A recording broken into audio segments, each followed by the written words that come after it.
And we're rolling.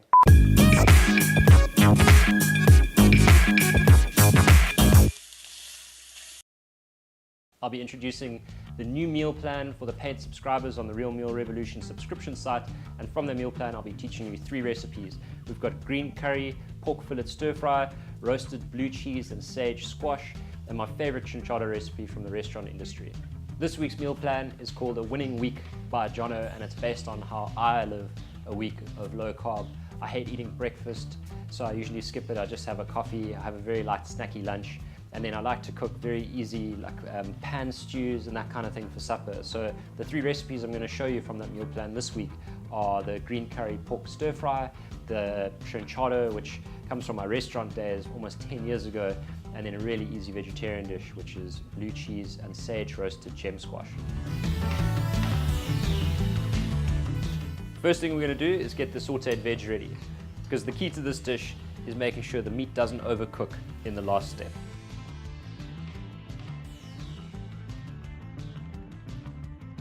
Okay, now I'm going to cut my courgettes, and what you'll see me doing is exactly the same with the onions. I'm going to cut my courgettes and my onions to roughly the same size as the pieces of peppers, because it looks nice when everything's cut the same size, but it also makes it easier to eat if everything sort of sits together the same size in the spoon or fork or whatever you're eating it with. Another thing to consider is how long each of these veggies takes to cook. So if you're cutting courgettes and peppers to the same size, they should cook for roughly the same amount of time, so you don't get one thing raw and one thing overcooked.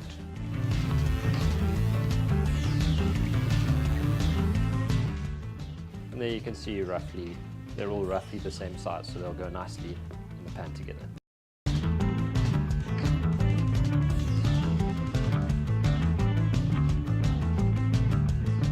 Okay, so I'm going to chuck in my onions first, just to soften them up a little bit. And this isn't in the recipe, but you can add this in. I'm actually going to throw in a smashed garlic clove, whole. And the beauty of putting this in whole is that you'll get the edges caramelized, but the inside will be nice and soft. And if whoever's eating it doesn't like garlic, they can pick it out. And you can see that butter's burnt ever so slightly to give it a bit of a nutty flavor. Okay, these have softened ever so slightly, and I can smell the garlic, so I'm adding in the rest of the ingredients. And this pan has to stay hot, and you have to keep hearing the sizzle, because the sizzle means it's caramelizing and not boiling. And the last thing we want to do is boil this stuff. Okay, now while this is sauteing away, I'm going to get my prep together for the Trinchado.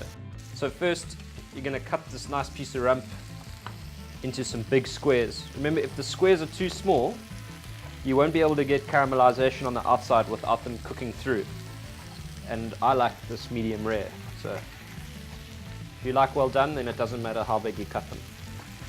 So pop that in a bowl, give it a liberal sprinkling of salt, some pepper, and then I'm not going to put oil in the pan. Instead, I'm actually going to oil the meat for this one. Give them a good mix. So the sauteed veg is nice and caramelized. You can see the courgettes are cooked through. And instead of salt, I'm actually just going to season these with a few capers, and I'm just going to throw them in whole, and I'm going to use some of this juice as well, because the juice is a salty brine, and it's going to kind of season the veggies. And remember, these don't need that much flavor because they're going with the Trinchado, which is going to add a lot of extra flavor. I'm going to put the Trinchado pan straight on the heat.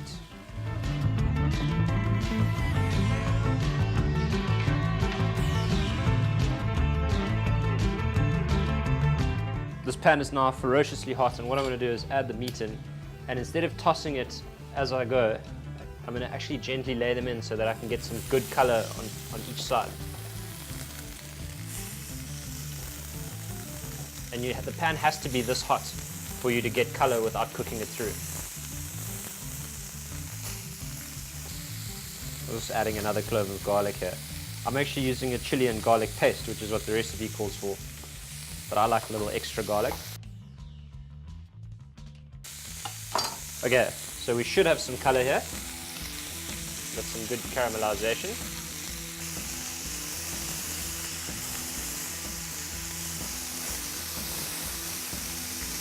Okay, so we've got some good caramelization here. I'm just going to take them out straight away and tip them straight back into the bowl before they overcook.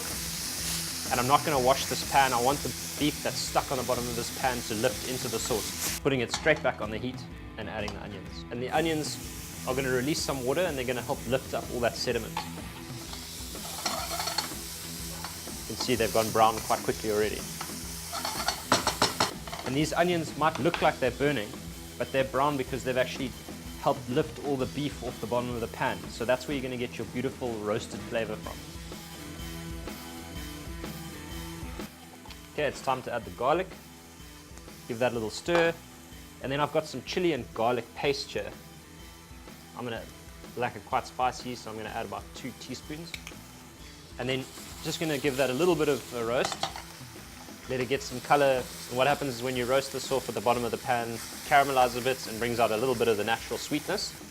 Okay, so some beef stock, juice of lemon. You can do this to taste if you don't like it too sour. I like quite a lot of acidity. Olives, some smoked paprika. And now we're just going to let that boil until it's reduced and almost thick before we add the beef back in. Oh, it's fiery. We're going to finish this off with some flat leaf parsley. I'm going to pick most of the stalks out, but I'll leave a few in just for a little bit of crunch. It doesn't need to be super fine. We want that rustic Portuguese look. So that's about as thick as it's going to get without adding any other unnatural thickeners. I'm just going to tip the meat back in along with all those juices and warm it through.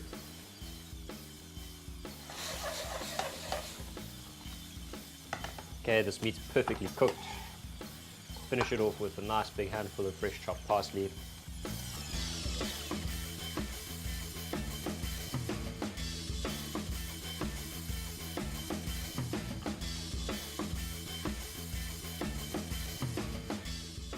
You're just not going to see me eating my food and telling you how delicious it is. You want to try it? Make it yourself.